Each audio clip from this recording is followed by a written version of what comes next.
The biggest benefit you can get from kickboxing is you can carry this skill throughout your whole life. Unlike sports such as hockey, sports like football, sports like basketball, these are sports that are only applicable when you're in that game itself. I've been doing kickboxing for almost a year now. I started in last year December, which means this is my 11th month. Next month will be my 12th month, and then this December will be officially a year I've been doing this for. So here are some tips on how you can start kickboxing, like how I started kickboxing. You do need some really good conditioning. Things like especially kickboxing and Muay Thai, these are all combat sports you need to have great cardio for. So if you've never touched fitness, I highly recommend you start running a bit and building some muscle before you go into kickboxing and Muay Thai, because I think these combat sports are really heavy. So here are 3 tips I can give you for anyone that wants to start kickboxing. The first tip is I highly recommend going to a gym and not doing it yourself at home. And it's not because that online there isn't enough information to digest that will help you transform you. You can always shadow box. You can always improve your conditioning at home. One thing that you won't have at home is actual people around you.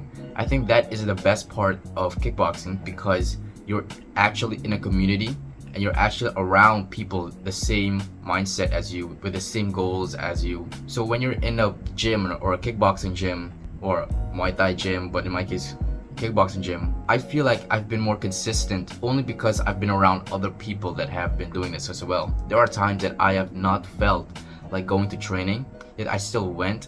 The second is to use really high quality equipment. I've used brands such as RDX, but there are other brands out there like Venom or Everlast. These are all brands, but too expensive for me.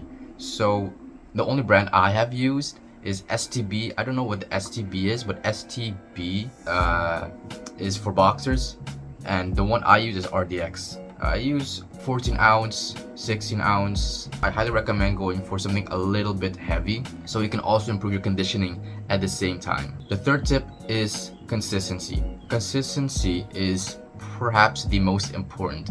You can neglect your gym and do it all at home. You can you don't have to use the highest quality equipment, because I use equipment at my kickboxing gym because I could not afford some equipment. Yes, I'm not ashamed to say it, because other people do it.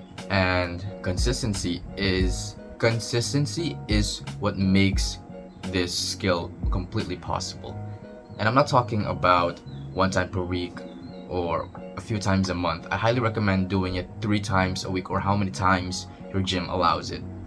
In case your job or anything throughout your life does not allow it, then it is fine, because I have skipped a few times only because there are certain events in my life that barricades that part of my day. So it's completely okay. However, I don't recommend you skipping any days when you're going to any kickboxing gym or boxing gym. Consistency is important. The consistency I like to use is 3 times per week, which is the amount of times I go to the gym. So what I do on days I don't train at my kickboxing gym, I just train at home and improve my conditioning at home. You don't need to have perfect sparring. You don't need to have perfect combinations or the perfect things. What is important is that you actually show up. That is the most important tip I can give you for anyone who wants to start kickboxing, or in fact start anything, that you actually show up. If you've enjoyed this video or somewhat found it valuable, there are other videos on my YouTube channel you can check out. That's it for now.